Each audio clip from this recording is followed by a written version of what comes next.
Hazrati Usmon radhiyallohu anhuning davrlarida o'zlari boshchiligida 6 ta Qur'on yozilgan, tarqatilgan musulmonlarning yurtlariga. Shulardan bittasi bizning yurtda bor.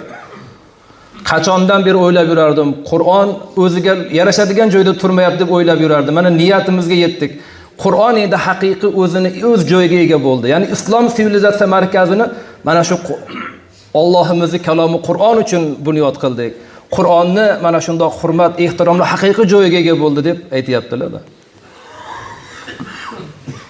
Mana shu Qur'onni biz hurmatlab, ehtiromlayapmizki, Alloh bizni yurtimizni turli balolardan saqlab turibdi, deyapti. Men endi ko'nglim xotirjam bo'ldi, deyaptilar. Haqiqiy Robbimizni, Allohning kalomi haqiqiy endi joyiga, haqiqiy hurmat, ehtiromiga sazovor bo'ldi, deyapti.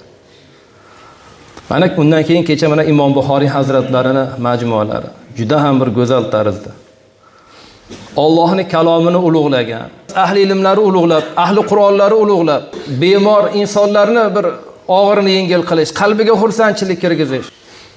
Azizlar, bu juda katta narsa. Dunyoni hamma yoqda kuzatib turibmiz. Qaysi bir joyda shunaqa ishlar bo'lyapti?